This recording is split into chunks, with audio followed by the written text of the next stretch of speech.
Hello students, आपका अपने tutor जी channel में स्वागत है। आज की वीडियो में हम बात कर रहे हैं इन्फेक्शियस डिसीज़ और नॉन इन्फेक्शियस डिसीज़ में क्या डिफरेंस है।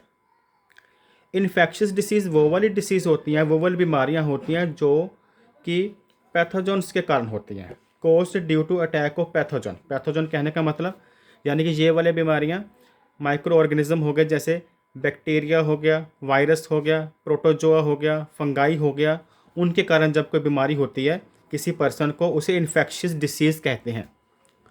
और नॉन इन्फेक्शियस डिसीज़ वो वाली बीमारियां हैं cause by factor other than pathogen, जो कि पैथोजन के अलावा उस बीमारी का कोई और कारण होता है।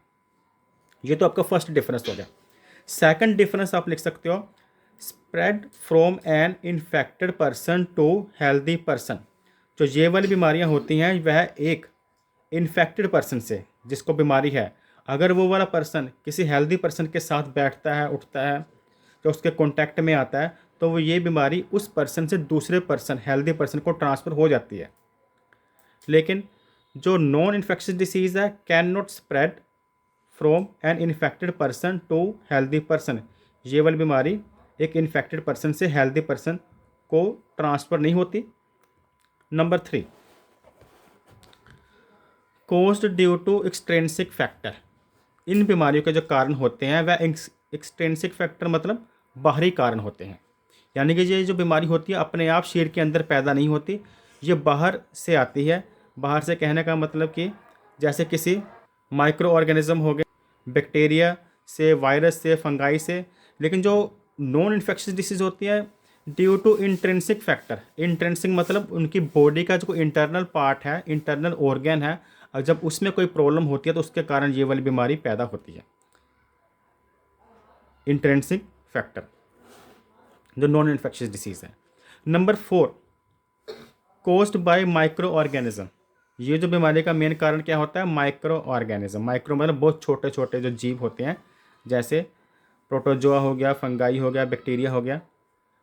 दूसरी तरफ नॉन इन्फेक्शियस डिसीज़ है कोज्ड बाय जेनेटिक, हार्मोनल और प्रेजेंट सिंस बर्थ। कई बार क्या होता है, कुछ पेरेंट्स को जो बीमारी होती है, कोई सीरियस प्रॉब्लम या कोई बीमारी होती है, वो उनके बच्चों तक भी पहुंच जाती है। यानी कि पेरेंट्स से उनके ऑफस्प्रिंग तक पहुंचती है, जहां हम कह सकते हैं प्रेजेंट सिंस बर्थ। कुछ बीमारियां ऐसी होती हैं जो जन्म से ही होती हैं, तो ये इनके का डिफरेंस हो सकता है कारण का। नंबर 5 पे हम लिख सकते हैं treated by suitable drug like antibiotic.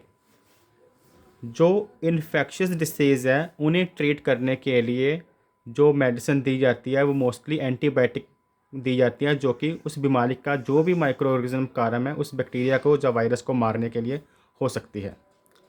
लेकिन इसमें नॉन इन्फेक्शियस डिसीज़ में, क्योंकि हमें पता है कि इसका कारण कोई भी माइक्रो ऑर्गेनिज्म नहीं होता, कोई बैक्टीरिया, कोई फंगाई नहीं होता, तो इसमें लिए इनमें ऐसी किसी भी तरह की मेडिसिन का प्रयोग नहीं होता।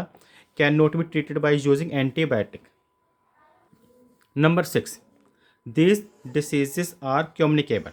ये जो डिसीजेस होती हैं ये आगे कम्युनिकेबल होती है, आगे ट्रांसफ़र होती हैं, और यानी कि इन्फेक्टेड पर्सन से हेल्दी पर्सन तक। लेकिन these diseases are not communicable. ये जो होती हैं जिस पर्सन को है उसी को रहेंगी।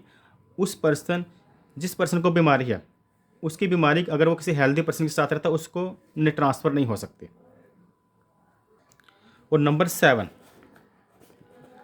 ट्रांसमिशन थ्रू डायरेक्ट कॉन्टैक्ट और some medium like air, water, vectors. तो बीमारी इन्फेक्टेड पर्सन से हेल्दी पर्सन में ट्रांसफ़र होने के लिए कुछ ना कुछ एजेंट होती है जिसके कारण वो ट्रांसफ़र होती है।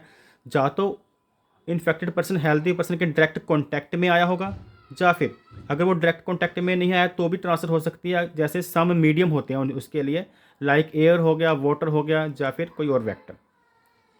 इसमें ट्रांसमिशन अगर बीमारी का होगा तो कैसे होता है? Transmission in case of hereditary disease, मतलब जो पेरेंट से उनके बच्चों को, is from parents to offspring. यानी कि ये पेरेंट्स से उनके ऑफस्प्रिंग तक ट्रांसफ़र हो सकती है।